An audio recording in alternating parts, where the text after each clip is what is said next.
Hey guys, it's Jonathan McCormack. I'm over at attachmenthealinghelp.com. I'm an attachment specialist. First of all, I just want to thank you guys for all the things you've been commenting and asking about. And if there's anything I can help you with, any subject you want me to explore, just let me know, please. But for this, I want to talk about something called the frustrated self. The world itself is frustrating, I know. But there's attachment problems that create this core self, this frustrated self, that is composed of these values and contradictions that kind of, someone's almost in a permanent state, like a frozen state, and they can't seem to get out of it. Long story short, this is more towards the avoidant or the fearful avoidant. But basically, in psychology, I'll just give you like a little a tip if you want to become, like a big psychologist or something. Whenever you have a question on a quiz and ask you, what's the etiology of schizotypical, whatever, just say the mother. Like, just write that down. Mother, that's the problem, yeah. That's the answer to like 90% of the questions, really. And in this one, it is the mother. But it's really the primary caregiver, whatever that is. Traditionally, that has been the mother. And there really isn't about blaming mothers. Avoidants are often neglected. They're not attuned to. Why? Because the mother's evil? Perhaps she has a mental illness or some issues. But most likely, she's a normal person who's very, very busy, and she can't be around that much. Maybe she has to work. Maybe she has a lot of stresses. I mean, we used to live in tribes with tons and tons of people. A lot for like two people to try to raise a kid on their own, Regardless, this does happen when the mother figure is unavailable for contact and relationship. This blocks the intrinsic desire to reach out to others. We all have this desire to reach out. That didn't work growing up, And that has effects. How are you supposed to attune to someone to connect with them? And if you can't, what's the point of even being in a relationship, This affects your affect, your emotional regulation, your energy regulation, your self-formation, and your resilience, how you handle the environment. In those ways, this is how you can develop a self-frustrating pattern to life. It's almost as if the avoidant is forever trying to reach out to touch his mother. They have that kind of like lost little boy, lost little girl look, and their whole lives are just trying to reach out for mom. And the more they do it, the more frustrated they get because their body is giving these messages of perhaps whatever it is, but go, make that connection. And they can't. And the more and more they try and see no results, the more depleted they get, the more shut down. I mean, it's the sense of futility. One thing you notice in avoidance is it's almost like walking into like a 1960s existentialist movie, or those guys are like smoking cigarettes, at 16 or like 10 years old, like on the playground, I'd go on the monkey bars, but it's pointless. That deep sense of like just, it's pointless. There's no joy to it. Part of that's because they're not really embodied. You know what I'll do? I'll just talk about the frustrated self, and then the next one, how you cure it. I'll just kind of talk about this. Even people with avoidant tendencies can have a very strong ego. They tend to have a strong ego, and that can make them seem very attractive. Underneath that, and perhaps you've dated someone like this, and they don't need you, period. And they make that abundantly clear. Boy, they're strong. Underneath that, they are starved of nourishment. You ever talk to a avoidant about their past? It's very difficult because it's just filled with so much grief. They can't touch it. Their past memories almost have no affect, no emotional aspect to it. It's like objective. When they talk about themselves, it's like they're not even talking about themselves. Again, we'll talk about the cure next time, but a lot of it's narrative. The more you can tell a coherent narrative of your life, the more your self integrates and your attachment patterns. Most of these avoidants, you can talk to them anytime. They feel like they haven't had a life. They haven't lived. Some of them will even say, boy, it feels like I haven't even been born. When is my time? When do I get to feel alive? When do I get to experience love? When will I be seen and someone will know me and value me? You know? And you talk to them about their past, it's like disconnected stories. You know, there's no emotional suffusion. And so they seem very integrated. But then when you go into the narrative aspect, their stories are fragmented completely. So it's when you can't make sense of your narrative, you know, they think, like, oh, what's trauma? Trauma's terrible things happen to you. No. Gabor Mate said it. Trauma is not what happens to you. It's how you react to it. And when they've done studies of people gone through, like kids gone through horrific things, I'm like, why did these people develop trauma and these people not? Huge part of it is that those kids have someone they can talk to and narrate and make sense of things. When you're talking out loud, you're learning how to think, and you're getting feedback, attunement, and you're making the story a part of your life. You're integrating it. You know, that can make all the difference in your emotional resilience. So essentially, when you see an avoidant, it's a defensive pattern, and it's guaranteed to frustrate, guaranteed to create inner conflict. And this frustration, maybe you don't know what I'm talking about, but I'm talking about the frustration of aliveness. You just don't feel alive. It makes sense. You're not in your body. You're not in the present. You're not in the moment. When you're growing up, all your needs were just ignored. So you shut those right down. In general, you know, people talk about, oh, I feel life's meaningless or whatnot. And they bring in all these big philosophical concepts. I'm telling you right now, the only people that feel that life is meaningless are the people that don't have strong relationships. Okay? I don't know if life's meaning. I believe it has meaning, but I'm just talking about the feeling. There was a philosophical, a True Detective. That show came out from HBO, and a bunch of people saw it, and they're like, you know, in that show, there's this philosophy of pessimism. Yeah, because life's awful. And they used that show, and there were like tens of thousands of these guys. It only lasted a couple months, weird fad, but I saw a lot of kids were into it.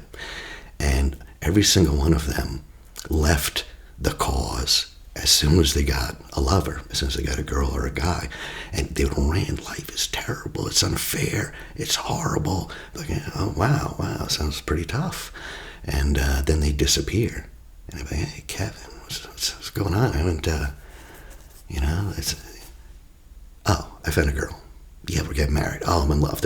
All of a sudden, the world changes. The world seems different. And just to give you another example, I've read a lot of books on depression, a lot of books. And it's amazing. At the end of all these personal memoirs, 8 times out of 10, how do they get out of it? By meeting someone, you know? By meeting someone. Of course, medication, getting help, even going to the mental ward. You know, I just finished one, Searching a Land of Empty Wells. It's by a very intelligent person. And, you know, I was wondering how he's going to get out of his depression. He's very philosophical. And at the end, the last chapter, he's like, anyway, I got a girl. And it wasn't for her love. I know a doctor, I won't name him, but he wrote a big book on depression, which I read. And, you know, I was like, you know, it's pretty decent. He said, you know, I didn't put this in the book, but I wrote it because I went through a terrible black depression. And he mentions that a little bit, actually, in the book, but he doesn't go into it. And, you know, I asked him, hey, how'd you get out of it? Is there a particular therapy, modality, medication? No, he goes, honestly, it was I met my now wife, and she just, her love kind of, well, I'm just showing you how much connections can mean.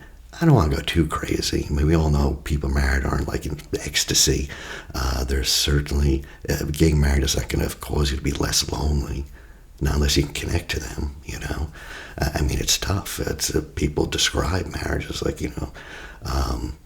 kind of, I mean, it's difficult, put it that way. It's not easy, But I just wanted to make the point that just being seen, being known, being valued can cause an inner shift and transformation over time, especially towards security, Problem with an avoidant is, why can't they regulate their emotions? A bunch of reasons why. One is they don't speak to them directly. A lot of times they're out of touch. Sometimes they're too proud, too angry. The fact is they've been hurt terribly, but not just hurt. They've been shamed as a kid. They came up with those needs, and the parents just shamed him. Talk to an avoidant. You'll hear a couple words all the time. Well, my mother told me I was too sensitive, and your feelings are not valid, and there's something wrong with you for having them.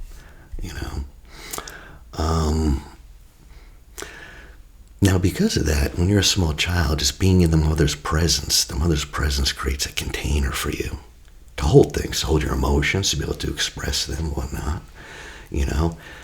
But without that container, there's no holding. There has to be a holding space to meet another human being. And this is very frustrating because without that boundary, you can just get attacked. So what avoidants do, they have a really strong outer boundary and then an inner boundary that's very weak, their intrapsychic boundary, where almost anything can get in, very thin-skinned. You'll be talking to them and no one can touch them. Nothing can hurt them. Of course, they don't feel pain, they don't feel love. But touch upon something, perhaps the way their father refused to stand up to their bullying mother, whatever it is, you'll see this rage. Because that affect just takes them over like a possession, and they have no inner boundary to deal with it. So they have to have a strong outer boundary. Make sure you back up,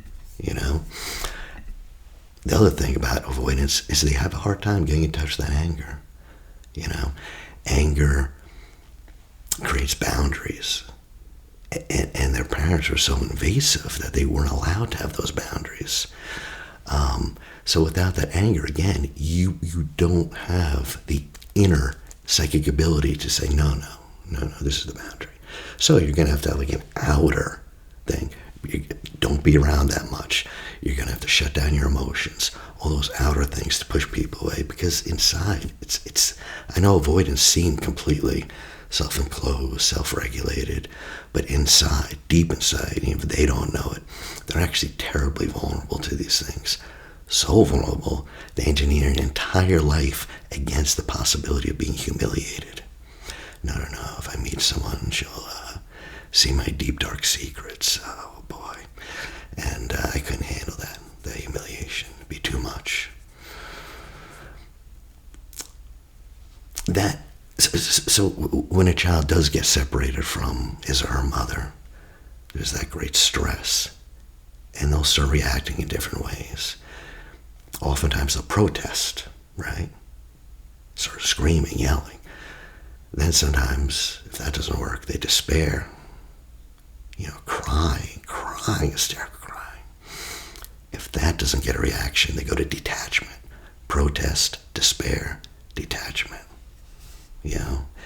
And to visualize the pain that avoidance is. This may seem radical, but think about when your loved one, it could be a sister, a brother, a lover, think about how you miss them when they're not around. It's like that pain in heart, even if they go away for a couple weeks vacation. Oof, it's that pain, That pain is always there for an avoidant. They rarely feel it, but it's always there. It's always threatening. One avoidant told me that it felt like he just broke up with some girl. There was no girl, though. It felt like he was madly in love with someone and he couldn't grab her. Some phantom, some ghost, some, object A. But that's how it feels, To have a relationship, you have to feel relaxed, feel safe, feel good. You don't feel that way. You don't feel that way in your body, which is why somatic exercise is just body scans and seeing what you're feeling is essential. Bowlby, Bowlby was the guy who came up with all this attachment stuff, and he said, all of us from cradle to grave are happiest in life when life's organized. Organized from a base, a secure base provided by your attachment figures. That's what life is. You go out in the world in the morning, you go out to work, you get dysregulated, and then you come home and hopefully to your girl or whoever, even a dog. Any kind of panic, any kind of tension, and you get regulated, and your energy is bounded, and then you can get on with your life.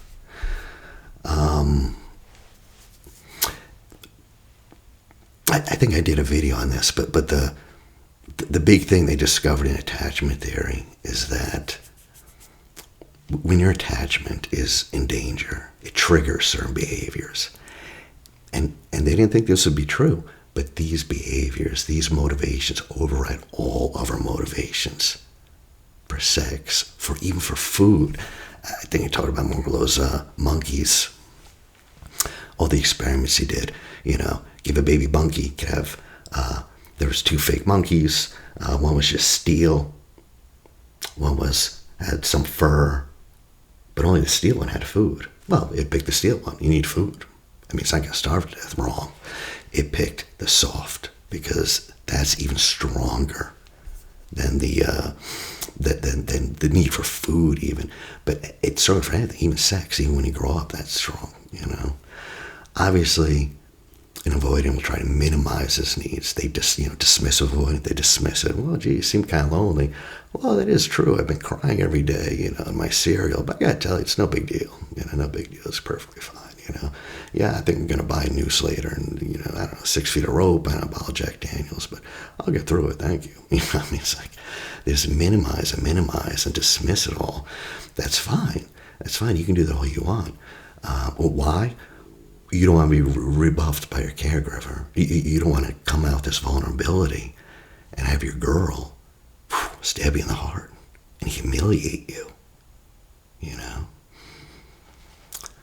Okay, but without expressing those emotions, without having the freedom to explore them, you're probably going to be ignorant of them. You probably won't be able to articulate them, absorb them. And how are you supposed to make contact with someone if you're only showing us a very small part of yourself? That depth always happens in need, when your need meets someone else's need. You know what it's like when you're staring at someone's eyes, the desire. You desire them. You think they're great. You're validating them, and they think you're great. But those are vulnerable because they can reject you, if you make yourself that seen. So they just take all that neediness and rejection right out of their awareness.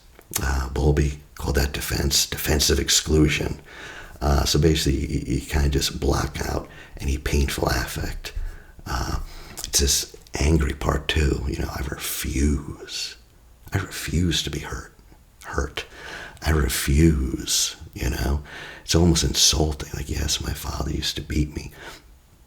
But I will not say that destroyed me or screwed up my developmental. No. I will not give him that satisfaction. I will not even admit to that. That happened, but it did nothing. So it's hard to kind of get in there. The thing about these parents is usually they prefer power over sensitivity. If the kid's crying, it could be for a million reasons, so generalizing is a bit stupid. But if it's someone who's always there, they'll just shut up the kid by yelling, by taking him out of the room, by putting him here, not by comforting, not by being attuned, not even by being a stable presence. You don't have to every single time, of course not, but not just, but no, And the children, they suffer from this lack of being seen, heard, understood, and mirrored. It's interesting, they don't react, like these avoidant children, when the mother leaves, they don't react. They're totally fine. But you hook them up, and their hearts are like beating out of their chests. And how many times have I heard avoidants tell me that? Like, they're there, they're cool as can be, they're any more relaxed, they'd be dead. But inside is a storm. And people look at them and say, yeah, that guy's pretty shut down. Do you see her? Dead eyes, yeah. So cold, these avoidants. They just break up and go on with their lives. They don't cry. Their emotions are so strong, their needs are so big, they cannot even touch them. That's how big they are. One of the ironies is we're like, why are they avoidant? Because they have this insane anxiety, probably that they haven't felt. That's why they're shut down, so they don't have to feel the anxiety. The anxiety and the panic was overwhelming. That's what the shutdown does. Gets rid of that, so they don't have to feel it. So when you give them tests in avoidance, like very low anxiety, he's just always shut down. It's there underneath, and he starts waking up and feeling that aliveness. Unfortunately, he has to go through that panic and anxiety. That's part of it, So these people have a double bind that's agonizing. They're caught between a desperate need of being seen and heard and an equal dread of it. That's difficult. That's difficult. That's one of those contradictions that hits you right in the heart and goes through your body. So when you talk to avoidance, usually what they want most of all is respect. More than anything. That's not too intimate. It's not love, but it's respect, because they're just so humiliated in life. They have to know you would never humiliate them. And that's huge. That's huge. And the sexes don't realize what they say. How many men will just flip something off like a bottle cap, and a girl will be telling me, like, he said this, and I've been devastating. He has no idea. But vice versa. So many women will just say the smallest little thing, and it's like a gut to the man's ego. And even both, you'll sit down and be like, this is what upset. That was nothing. Oh, that's even worse, because now you were seen, but just your emotions were inconsequential. That's such a sensitive spot,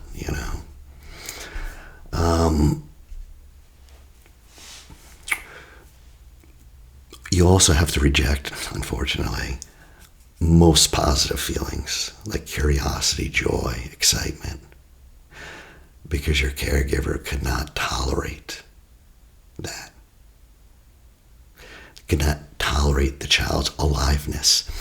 Again, you can blame the mother if you'd like, but I know a lot of great mothers, but they're exhausted. They work like 10 hours, they got to come home, they got to do this, clean, and yeah, the kid starts getting excited about something and shut down. No. She has stress. She's going out of her mind, paying bills, a lot of single mothers. Yeah. No support. But regardless of what it is, that's what happens, is the child's aliveness is too much for the mother. So the child shuts down to have some contact. Essentially, the child is actually protecting the parent against them. So they block their feelings, their expressions for their sake. The psychologist Peter Green has kind of this whole theory called the dead mother, where avoidant people and dismissive people kind of internally or have kind of an internal interject of their mother, but like a dead mother, because the emotions, it's too much. Aliveness was what upset her so much, and they almost have this fidelity to this imago, this image, this archetype inside them. Psychoanalysts are, they're pretty sick people. Like, I don't know about that dead mother interject. That frightens me. Whenever I read like Freudian psychoanalysis, I'm just like, that's interesting. I would not put this man in front of, in charge of someone's mental health, but I don't know. Maybe there's a dead mother in your head. I have no idea. But it is an interesting theory, and it could feel that way. So, and there, imagely, I can actually see how that's true, believe it or not. There's a lot to it.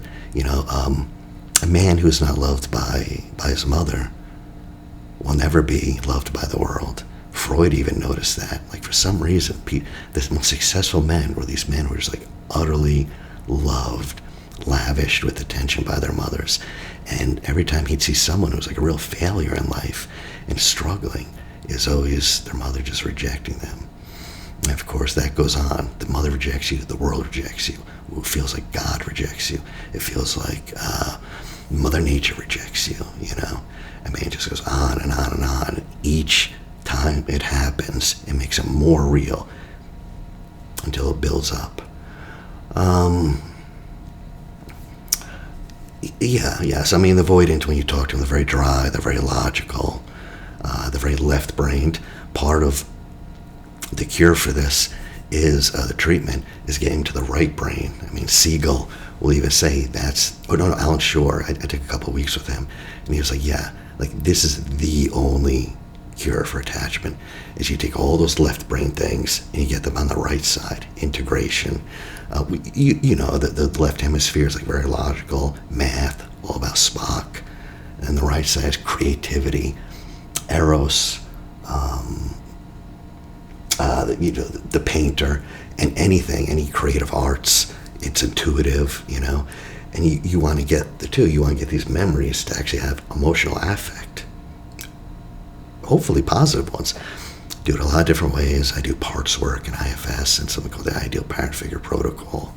I'll go into exactly, though, how you do this, because you have to hit it through two different ways. The internal patterning you have to do, but you also have to do the external, and one just doesn't work, because an avoidant will not be able to make meaning of their lives.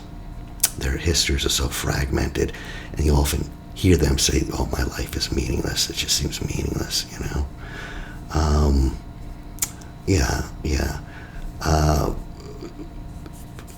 So that double bind, if I get close to someone, I might get feelings of rage or anxiety triggered. If it feels like my feelings are not honored, and you'll see avoidance go like 0 to rage, and their partner's like, what happened? What happened was, though, and it's you didn't know, was they expressed something, and you just ignored it, or you just kind of like, that's not true, that's not true, whatever. Ooh, that's rage, because that brings back those memories of humiliation, I'm talking about when they express some emotional thing, like, this is how I feel. And you're like, sleep it off, just don't worry about it. Avoidants don't mention much about what they feel. So when they do mention it, it has to be honored. It has to be a safe place. Avoidants are usually feeling like they are trapped in their bodies. Blocked in there. They constantly have this tight musculature, especially tightness in their chest and abdomen. And they have too much energy, but then they're too much bound. So they burst from energy to burnout. You see these guys, they're doing everything, then they're doing nothing. They're doing everything, like there's no consistency, excitement on fire, and then like boredom, and that and these swings often match when they're growing up. They'd have these swings of feelings between being invaded by their parents, inappropriately, their parents invading their space, and the terror of being abandoned by them. So they get too close, their energy would be a little too crazy, whatever it was, a little frightening, and they want to push them away, but this is their mother, and this is their lifeline. So they're terrified of abandonment, and they're also terrified of feeling like they're being invaded.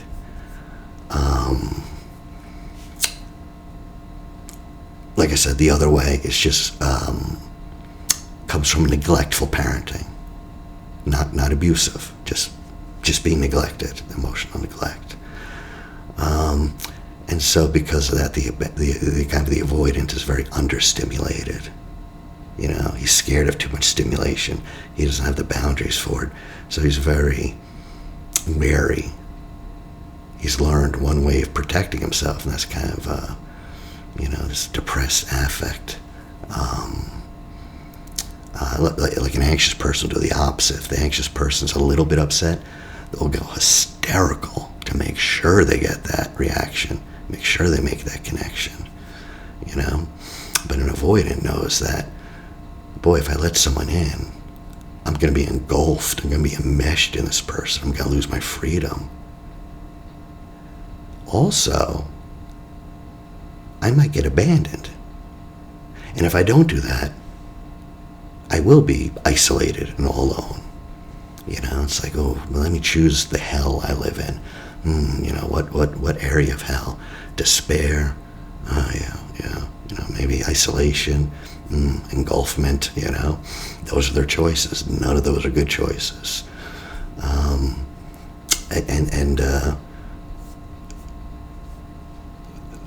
The way they do it is they protect themselves from the world kind of impinging on them. That's why they need a lot of isolation a lot of times, so they don't get overstimulated, because they don't have an inner defense against it. They don't have that type of self, Oftentimes, avoidants don't know what they want. Attachment problems, period. If you notice, what do you want? They don't know. Why? Why come an anxious person? Why come an avoidant? Well, because you learn to know what you want by accurate mirroring.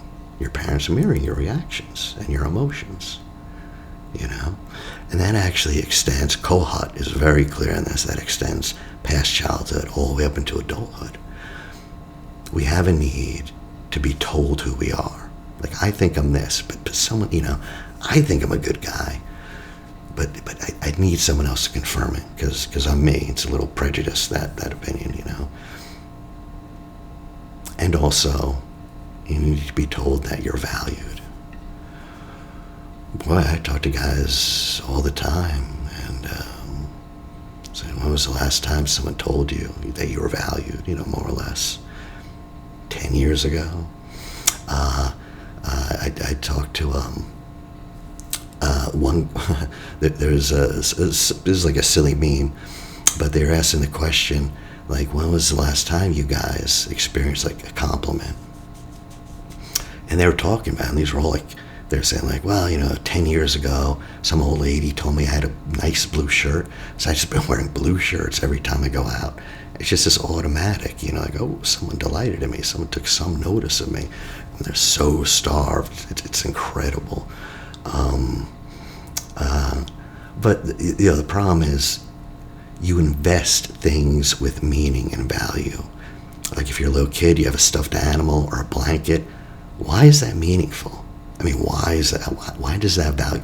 Because it's associated with the mother some way, Kids who had cuddly mothers were more likely to have cuddly stuffed animals, for example. We do the same with the world. We, not consciously, we automatically invest things, relationships with value. Yeah. But you can't value. Well, you can't cathect, is what they call it psychologically. If you can't give it value, then there's going to be no desire. A lot of avoidance, it seems like they have no desire. And when there's no desire and no valuing, often there's a destructive hatred of the world. For a lot of these people, it's almost impossible to value a world when the world doesn't value them, when the world has never mirrored that idea that they're valuable. If you don't feel you're valued, if you've never felt that, how can you care about anyone or anything?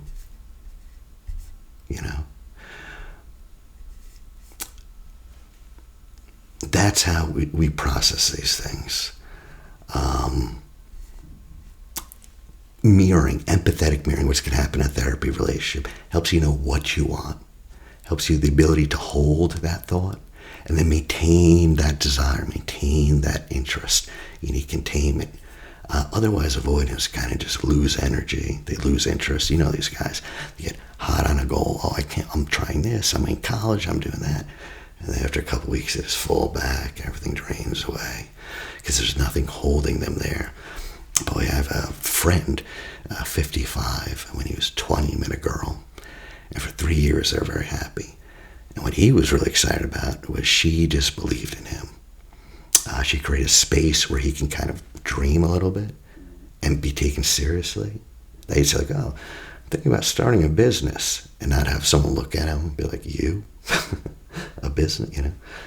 And she would just look up from her book and say, I don't see why not. There's no reason you can't have a business. No reason. And he went and he had a business, you know. That's kind of all it took. Remember that scene in Maverick, Top Gun, the recent one? And Tom Cruise at the end, so stereotypical. You know, like, no, they're grounding me. I'm too much on Maverick. And Jennifer Connelly's like, you'll find a way. He's like, not this time. And she goes, you'll find a way. And he's like, oh, yeah, I will. Yeah, that's all it took. But without that voice, without that belief, men just crumble.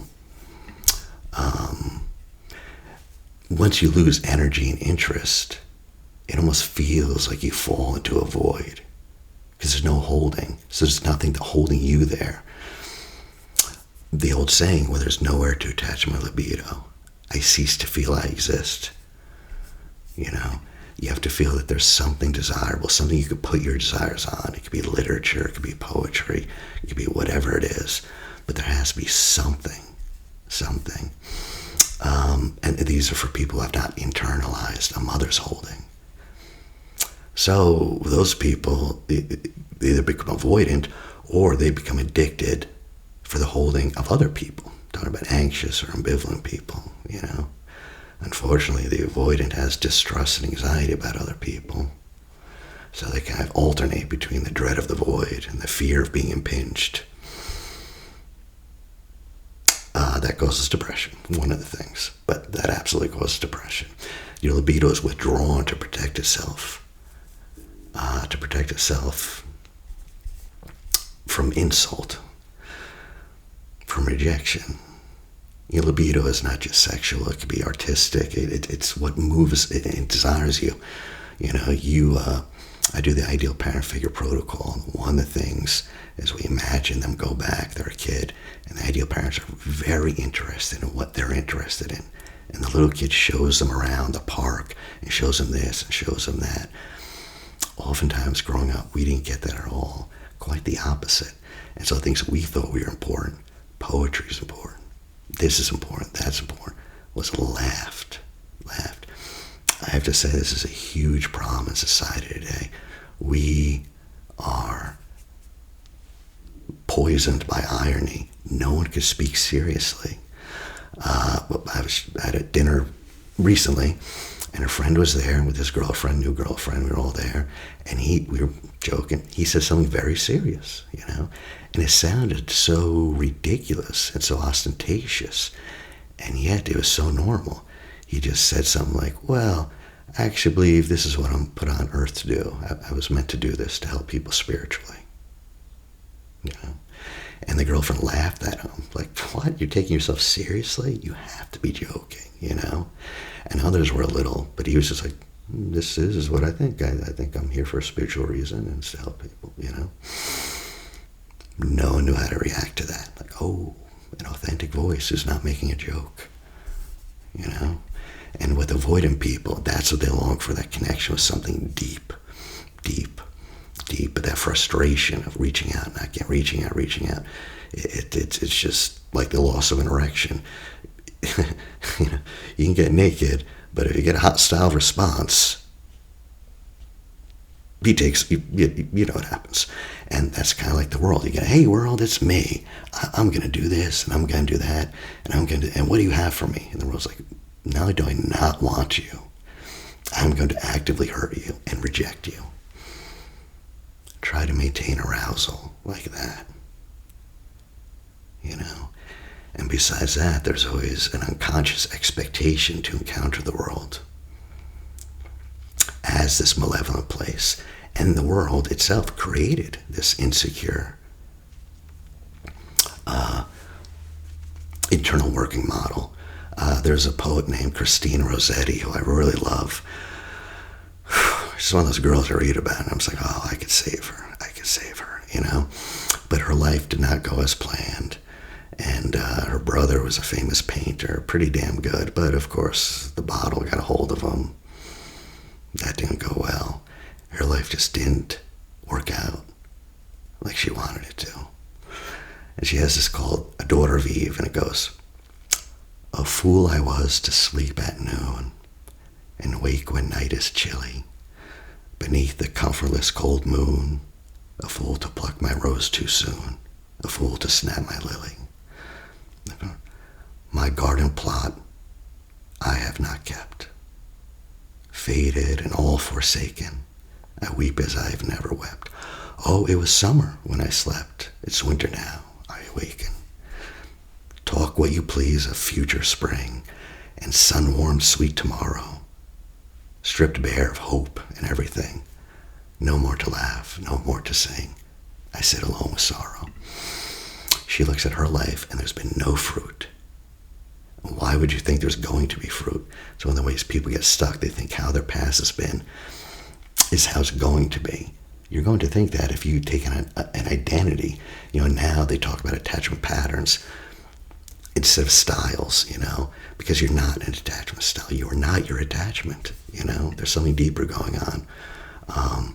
But she used to, Christine Rossetti, she used to talk about all these lines, oh, lost hopes that leave our hearts upon the rack. Hopes that were never ours yet seem to be. It's like, oh, yeah, hope. You know, she had all these hopes. Life full of promise, unfulfilled of everything. The life we live is dead for all its breath, you know. And for her, you see this reversal that happens in avoidance of death and life. Life is a threat. Love is a threat. They live kind of in a reversed world. And in that world, death is almost like a lover. Avoidance shut down. They go in that like opiated state of mind, you know. And oftentimes their spirituality is very aesthetic. There are a lot of different types of aestheticism, but it's very body denying. They oftentimes do not like to be in a body, and they say that, like, they'd rather not be there. And in fact, I do remember Flaubert's Temptation of St. Anthony. At the end of that book, St. Anthony wants to be a piece of material in the earth. They just sink back. Eros and life goes forward, and they're just like in the Thanatos. They're just in the river of death, you know. Christina Rossetti had another poem, Better Resurrection, and she goes, "I have no wit, no words, no tears.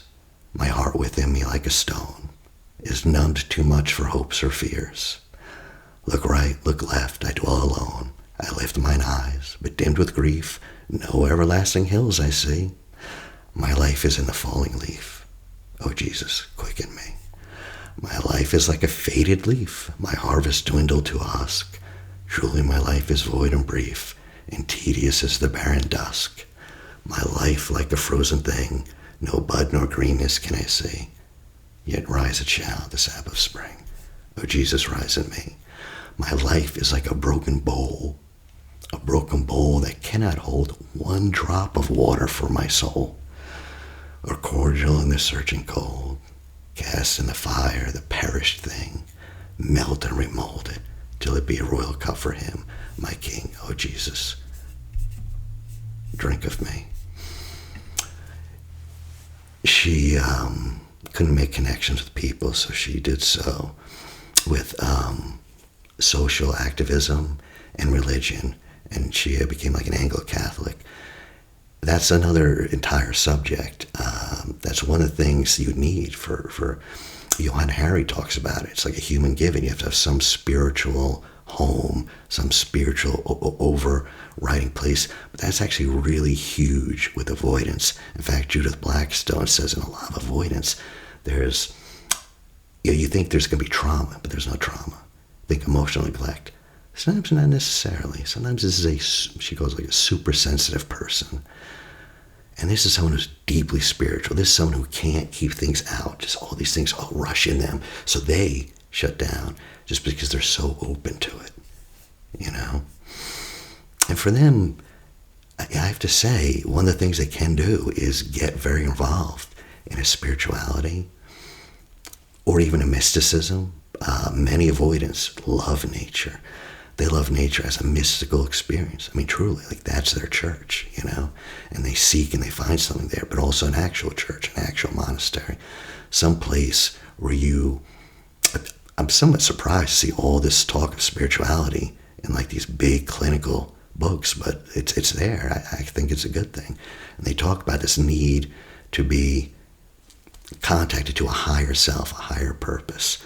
I think that's correct, and that's one way for avoidance to go. Because most of the avoidants were intellectuals, poets, but also spiritual people, I mean, that's just where they live. They have that outsider perspective. So,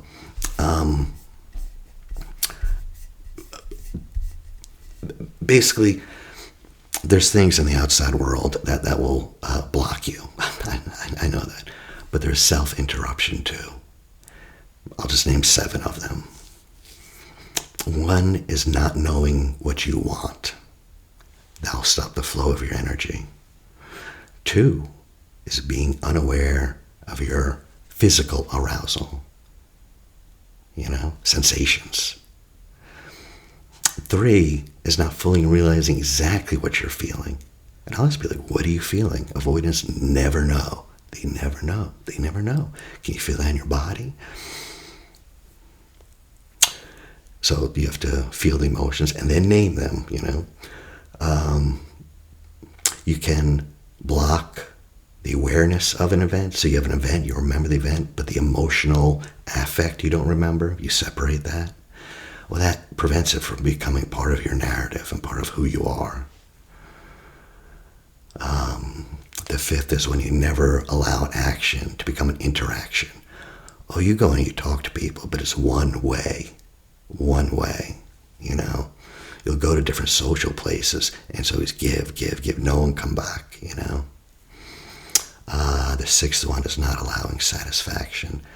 Some people are very stubborn. They'll do something, and then right before they get what they want, they'll stop, or they'll sabotage it. And it's like, wow, there's something in them that would not allow that. Some negative introject. No, that is not for you. And the 7th is that satisfaction, if you get it, turning to disgust. If contact is not withdrawn in time. I knew a girl just like that, loved to cuddle, but she was like a cat. Like at a certain point, boom, like it was just like, get off me. I was like, well, okay. That happens to avoidance, like the intimacy. One of the defense mechanisms is just disgust, some contempt. Avoidance can seem very arrogant and prideful. That's part of it. Contempt against you, people, because I don't need you, your love and whatnot. I mean, come on. It's such an obvious defense mechanism. So just to summarize that, it's a failure to identify or satisfy your needs. That leads to frustration. Yeah. Even Hegel, he said the root of all desires was a longing to be acknowledged. Just be acknowledged,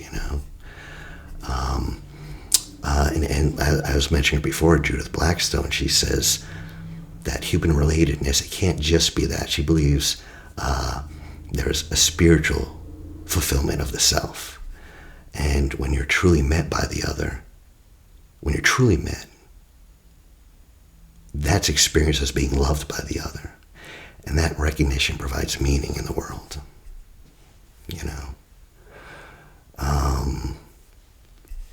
So for contact, you have to be aware of the other person, attuned, but also aware of yourself.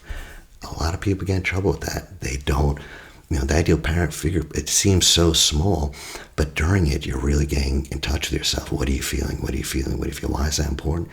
You're not going to contact someone unless you're transparent to yourself. You can't let someone know you unless you have a self to be known, you know. The weak external boundaries coupled with strong internal boundaries.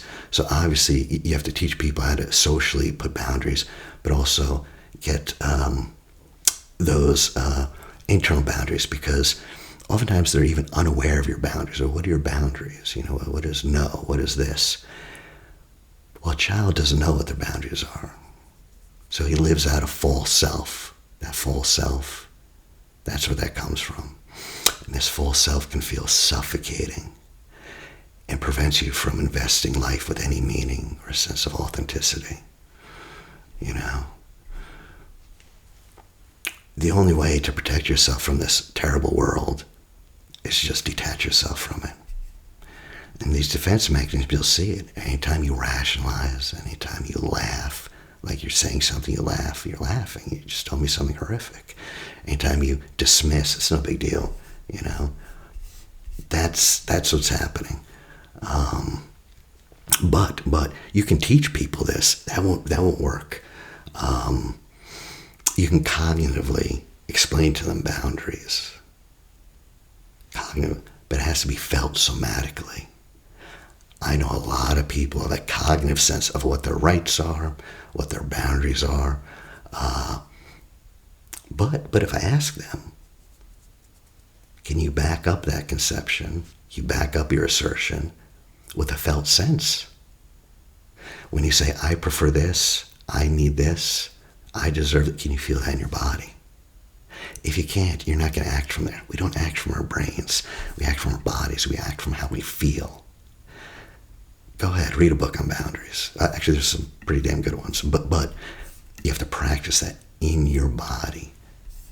When you feel that way, you'll automatically act that way effortlessly. This will be natural, the bottom-up approach. You know? So they can be very paradoxical. You know, these guys, they see themselves as, you know, they're lonely, but they are longing for contact. And it's almost like they're trying to be born as a person. You know, I will mention David Brazier. He's grounded in person-centered therapy, and he kind of brings that with Zen Buddhism. But this is so obvious. He's like, you know, fundamental human need is the need to love. Not be loved, to love. And when you don't have something to love, this self-love almost cannibalizes you. And this is almost as bad a feeling as not being loved. This is pretty, like, I love to give, and the world looks at you and goes, yeah, no one wants that. No one wants what you have. You know, and it blocks, and this energy kind of gets frozen in there. Yeah. A lot of these people, the avoidance, they find it impossible to receive gifts or compliments, you know, any love, you know, because they're unworthy to receive it. And if they show that they do like it, that usually can elicit embarrassment, you know, pain, you know. But Brazier says love is the primary drive.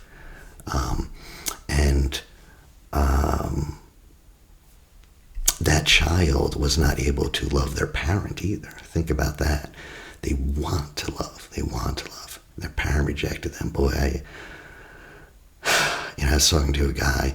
He's telling me about his mother, and every year he gets her a different birthday present, and he puts a lot of thought into it, you know. And she's never said thank you. Well, she does say thank you, but she throws it out like the next week. She's like, oh, this is great. And then he comes back, and then like she just throws that. She's never used it. She's never wanted it. And he's like, that. When I was a kid, I'd draw her pictures. And she'd be like, what? I don't have time for this. I'd come up with a little picture for her. One time I brought her a flower, and she yelled at me. And just all that shame. So that's their experience. You know, that's their experience. So the child kind of tries to withdraw from all that, and yet can't block her out. So at the same time, must be vigilant to her. You know, am I activating her? Am I triggering her? I don't want to do that. You know. So he's kind of trapped between this separateness and this union, and neither is fully possible. It's true. It's true. The anxious men a lot are still enmeshed in their motherhood. I've heard Jungians say this is, when it's very masculine age, there's always that, when it gets toxic, it can become like violent and fascistic. And I don't know if I buy this completely, but the Jungians are like, no, there's an edge now that is a demonic mother, something like that, demonic feminine. And it's this idea of just shame, but also the mother figure psychologically enmeshing you like an ocean, just erasing boundaries. So how do you break that cycle? Well, you obliterate the other person. Yeah. I mean, you could surrender to them, but then you'd be sucked up. So you obliterate them and you just go alone and cut yourself off from everything. That's the only way you survive. Lonely, yeah. I mean, it's a low survival method, but that's it, If you didn't get that warmth, though, you will not paint the world with warmth. It will look warm, So this is the other thing with avoidance. I'm almost done here, but this is the last thing before I do the next video, how do you deal with it?